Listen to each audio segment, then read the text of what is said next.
अगर नीतीश बाबू ने अब भी पलटी मार दी, जैसे कि उनका नाम पलटू राम है, अगर पलटी मार ली तो उनका फिर एंड है, भविष्य बिल्कुल खत्म हो जाएगा। प्रशांत किशोर का तो ऐसे है, अभी नई पार्टी है, उनका कुछ पहले से कहना इतना वो आसान काम नहीं है। देखो बात की बात है, वो क्या होता है प्रशांत किशोर से डरने वाली कोई बात ऐसी नहीं है। पलटी तो नहीं मारेंगे क्योंकि वो बीजेपी के साथ ही रहेंगे और चीफ मिनिस्टर वो भी रहेंगे वो। नमस्कार, सौगंध टीवी देख रहे हैं आप, मैं आपके साथ शिवम चौबे। खबरें उड़ती उड़ती आ रही हैं कि नीतीश बाबू का क्या मन पलट सकता है। जी हाँ, लालू यादव ने कहा है कि हमारे दरवाजे नीतीश बाबू के लिए हमेशा से खुले हुए हैं। तो क्या लगता है, जब बिहार विधानसभा चुनाव बेहद नज़दीक है, दिल्ली चुनाव के बाद अब कहीं ना कहीं बिहार का नंबर आने वाला है, तो क्या नीतीश बाबू फिर से पलटेंगे, फिर से मुख्यमंत्री बनेंगे और इस बार आरजेडी का समर्थन फिर से लेंगे? जानेंगे जनता से। सर, राजनीति जो है वो देश में चर्चा का केंद्र है और चर्चा का केंद्र है चाय की टपरी पर। हमारे हिसाब से तो ये अफवाहें ही चल रही हैं, अब नीतीश बाबू कहीं नहीं जाएंगे। अगर नीतीश बाबू ने अब भी पलटी मार दी, जैसे कि उनका नाम पलटू राम है, अगर पलटी मार ली तो उनका फिर एंड है, भविष्य बिल्कुल ख़त्म हो जाएगा। क्योंकि जो थोड़े बहुत उनके विधायक जीते भी हुए हैं वो मोदी जी के सहारे मज़े ले रहे हैं और आगे उनका भविष्य बिल्कुल ख़त्म हो जाएगा।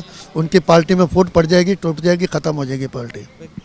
जिस तरीके का उनका ट्रैक रिकॉर्ड रहा है, कहीं ना कहीं विधानसभा चुनाव के इर्द गिर्द ही वो पलटी मारा करते हैं, तो अब बिहार के चुनाव भी आने वाले हैं, सही समय उनका पलटी मारने का? नहीं, पलटी मारने ठीक है, विधानसभा चुनाव आ रहे हैं, अगर वहाँ पे यहाँ पे भी मुख्यमंत्री, वहाँ पे भी मुख्यमंत्री बनेंगे, इससे ज़्यादा क्या होगा?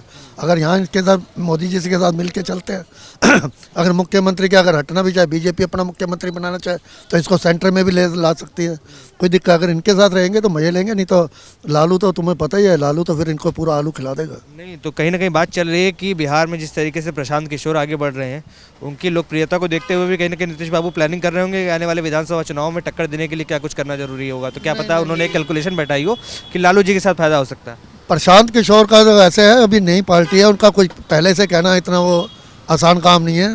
देखो बात की बात है, वो क्या होता है प्रशांत किशोर से डरने वाली कोई बात ऐसी नहीं है। क्योंकि उनका क्या पूछ सकते, नई पार्टी है बिल्कुल ये। अगर उनका नुकसान होगा तो लालू एंड कंपनी को होगा, नीतीश को कोई नहीं होगा, नीतीश बीजेपी को, इनको कुछ नहीं होने वाला। क्या लगता है सर, नीतीश बाबू जिस तरीके से वो जाने जाते हैं, उनको पलटू राम भी कहा जाता है, हर विधानसभा चुनाव के इर्द गिर्द वो पलट जाते हैं, कभी लालू के पास चले जाएंगे, कभी बीजेपी के पास चले जाएंगे। फिर से लालू यादव ने बयान दिया कि हमारे दरवाजे जो है नीतीश बाबू के लिए खुले हुए हैं। तो क्या लगता है दोबारा से पलटी मारेंगे क्या इस बार? सर, मेरे को तो मुश्किल लग रहा है, पलटी तो नहीं मारेंगे क्योंकि वो बीजेपी के साथ ही रहेंगे और चीफ मिनिस्टर वो भी रहेंगे वो वहाँ के बिहार के। क्या लगता है जो लालू यादव बयान दे रहे हैं कहीं ना कहीं कि दरवाजे खुले हुए हैं उनके लिए, तो क्यों दरवाजे खोलना चाह रहे हैं जब इतनी बार वो पलट चुके हैं, फिर भी हर राजनीतिक दल उनको बुलाने के लिए हमेशा तैयार रहता है? सर देखो, पॉलिटिक्स है, पॉलिटिक्स में कुछ नहीं कह सकते, कोई भी कुछ कर सकता है, कोई भी दल कुछ कर सकता है, लेकिन फिर भी चांस ये है कि मेरे को मुश्किल लग रहा है। मेरे पर्सनल ओपिनियन ये है कि वो शायद पलटी ना मारे। ये सब पॉलिटिक्स है, वो मीडिया को छोड़ दिखाना चाह रहे हों और उनके मन में कुछ हो। क्या लगता है बिहार के लिए नीतीश बाबू अब ज़रूरी है या कोई नया चेहरा आना चाहिए? सर देखो, बिहार में तो अब मेरे को लगता है नया चेहरा आना चाहिए, क्योंकि बिहार जो अभी इतना डेवलप नहीं हुआ है, पहले से बहुत अनडेवलप एरिया।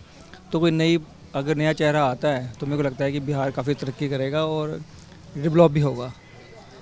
तो जिस तरीके से देखा आपने जनता की राय, जो नीतीश बाबू जो पलटी बाबू कहा जाता है, जिन्हें हर विधानसभा चुनाव के इर्द गिर्द वो कहीं ना कहीं पलट जाया करते हैं, एक पार्टी से दूसरी पार्टी पे चले जाते हैं, गठबंधन कर लेते हैं दूसरी पार्टियों के साथ। अब इस बार विधानसभा चुनाव के पहले क्या देखने की बात होगी कि नीतीश बाबू क्या बीजेपी के साथ मिलकर विधानसभा चुनाव लड़ते हैं या फिर इस बार कहीं ना कहीं दोबारा से लालू यादव का दामन थामते हैं। अपने विचार कमेंट्स में ज़रूर रखिए। तमाम ऐसी खबरों के लिए बने रहें, देखते रहें सौगंध टीवी। धन्यवाद।